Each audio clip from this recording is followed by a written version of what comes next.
Hello friends, welcome back to my channel. ಎಲ್ಲರೂ ಹೇಗಿದ್ದೀರಾ? ನಾನು ಚೆನ್ನಾಗಿದ್ದೀನಿ. ನೀವೆಲ್ಲರೂ ಚೆನ್ನಾಗಿದ್ದೀನಾ ಅಂತ ಅಂದ್ಕೊಳ್ತಾ ಇದ್ದೀನಿ. ಸೊ ನಾನಿವತ್ತು ನಿಮಗೆ ಎಗ್ ಬುರ್ಜಿ ಹೆಂಗೆ ಮಾಡಬೇಕು ಅಂತ ಹೇಳ್ಕೊಡ್ತೀನಿ. ಬನ್ನಿ, ಸಿಂಪಲ್ಲಾಗಿ ಆ್ಯಂಡ್ ವೆರಿ ಈಸಿ ರೆಸಿಪಿ. ಅದಕ್ಕೇನಿಲ್ಲ, ಮೇನ್ ಇಂಗ್ರೀಡಿಯೆಂಟ್ಸ್ ಎಗ್ ಮತ್ತು ಆನಿಯನ್, ಸೊ ಕೊತ್ತಂಬರಿ, ಇವು ಮೂರಿದ್ದರೆ ಮಿಕ್ಕಿದ ನಾರ್ಮಲ್ ಸ್ಮಾಲ್ ಮಸಾಲೆ ಅದರ ಮನೆಯಲ್ಲಿದ್ದೇ ಇರುತ್ತೆ. ಸೊ ಬನ್ನಿ ಸ್ಟಾರ್ಟ್ ಮಾಡೋಣ. ಸೊ ಕಡೆಯಲ್ಲಿ ಸ್ವಲ್ಪ ಆಯಿಲ್ ಹಾಕ್ಕೊಳ್ಳಿ. ಆಲ್ಮೋಸ್ಟ್ ಇಲ್ಲಿ ಒಂದು 3-4 ಸ್ಪೂನ್ ಹಾಕ್ಕೊಳ್ಳಿ. ಏನಕ್ಕಂದರೆ ಎಗ್ ಬುರ್ಜಿಗೆ ಸ್ವಲ್ಪ ಜಾಸ್ತಿ ಆಯಿಲ್ ಬೇಕು. ಅದರಲ್ಲಿ ಆಯಿಲ್ ಬಿಸಿ ಆದಮೇಲೆ ಸ್ವಲ್ಪ 1 ಸ್ಪೂನ್ ಜೀರಿಗೆ, ಒಂದು ಸ್ಪೂನ್ ಸಾಸಿವೆ ಹಾಕ್ಕೊಂಡ್ಬಿಡಿ.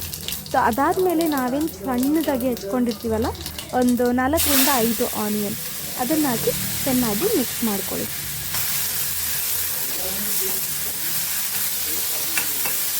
ಆನಿಯನ್ ಚೆನ್ನಾಗಿ ಬ್ರೌನ್ ಕಲರ್ ಆಗೋ ಥರ ಬೇಯಿಸ್ಕೊಳ್ಳಿ. ಅದಾದಮೇಲೆ ಒಂದು 1/2 ಸ್ಪೂನ್ ಸಾಲ್ಟ್ ಹಾಕ್ಕೊಳ್ಳಿ, 1/2 ಸ್ಪೂನ್ ಅರಿಶಿಣ ಹಾಕ್ಕೊಳ್ಳಿ.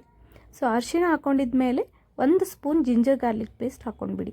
ಸೊ ಜಿಂಜರ್ ಗಾರ್ಲಿಕ್ ಪೇಸ್ಟ್ ಆದಮೇಲೆ ಚೆನ್ನಾಗಿ ಮಿಕ್ಸ್ ಮಾಡಿ. ಒಂದು 2-3 ನಿಮಿಷ ಜಿಂಜರ್ ಗಾರ್ಲಿಕ್ ಪೇಸ್ಟ್, ಅರಿಶಿಣ ಮತ್ತು ಸಾಲ್ಟು ಎಲ್ಲ ಮಿಕ್ಸ್ ಆಗೋವರೆಗೂ ಆನಿಯನಲ್ಲಿ ಸೊ ಕಲಿಸ್ಬಿಡಿ.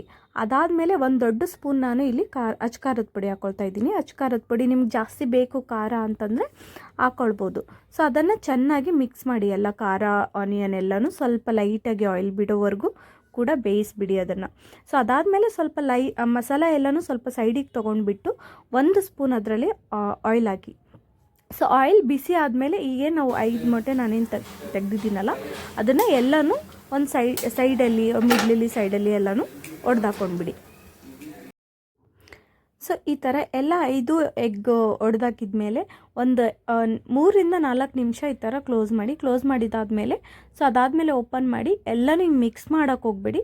ಜಸ್ಟ್ ಅಂದರೆ ಒಂದು ಸ್ಪೂನ್ ತೊಗೊಂಡು ಜಸ್ಟ್ ಹಿಂಗೆ ನಾರ್ಮಲಾಗಿ ತಿರ್ಗಾಕ್ಬಿಡಿ ಅಷ್ಟೇ ಅದನ್ನು. ಸೊ ಎಲ್ಲನೂ ಮಿಕ್ಸ್ ಮಾಡೋಕ್ಕೆ ಹೋಗಬೇಡಿ. ಸೊ ಜಸ್ಟ್ ತಿರ್ಗಾಕ್ಬಿಟ್ಟು ಮತ್ತೆ ಒಂದು 3-4 ನಿಮಿಷ ಬಿಡಿ ಹಂಗೆ. ಸೊ ಹಂಗೆ ಬಿಟ್ಟಾದಮೇಲೆ ಏನಾಗುತ್ತೆ, ಅದು ಎಗ್ ಅನ್ನೋದು ತುಂಬ ಚೆನ್ನಾಗಿ ಬೇಯುತ್ತೆ. ಆ್ಯಂಡ್ ತುಂಬ ಈ ಥರ ಕಿಚಡಿ ಅಂತ ಏನೂ ಆಗೋದಿಲ್ಲ ಇದು. ಸೊ ನಿಮಗೆ ರೊಟ್ಟಿ ಮತ್ತು ರೈಸ್ ಜೊತೆ ತಿನ್ನಬೇಕಾದ್ರೆ ಇದು ತುಂಬ ಎಗ್ ಫ್ಲೇವರ್ ತುಂಬ ಚೆನ್ನಾಗಿ ಬರುತ್ತೆ ನಿಮಗೆ ತಿನ್ನಬೇಕಾದ್ರೆ. ಸೊ ಈ ಥರ ಟ್ರೈ ಮಾಡಿ. ಲಾಸ್ಟಲ್ಲಿ ಕೊತ್ತಂಬರಿ ಹಾಕ್ಬಿಡಿ ನೀವು. ಸೊ ಕೊತ್ತಂಬರಿ ಹಾಕಿದ ಮೇಲೆ ಸ್ವಲ್ಪ ಕಲಿಸ್ಕೊಂಡ್ಬಿಟ್ಟು ನೀವು ಸ್ಟವ್ ಆಫ್ ಮಾಡ್ಕೊಳ್ಬೋದು. ಈ ಥರ ಬಿಸಿ ರೊಟ್ಟಿ, ಚಪಾತಿ ಆ್ಯಂಡ್ ರೈಸ್ ಜೊತೆ ತುಂಬ ಬೆಸ್ಟ್ ಕಾಂಬಿನೇಷನ್ ಅಂತಲೇ ಹೇಳ್ಬೋದು. ಮನೆಯಲ್ಲಿ ತಪ್ಪದೆ ಟ್ರೈ ಮಾಡಿ. ಸೊ ಈಸಿ, ಒಂದು 10 ಮಿನಿಟ್ಸಲ್ಲೇ ಆಗುತ್ತೆ. ಸೊ ಟ್ರೈ ಮಾಡಿ ಹೇಳಿ ಹೇಗಾಗಿದೆ ಅಂತ. Thank you for watching.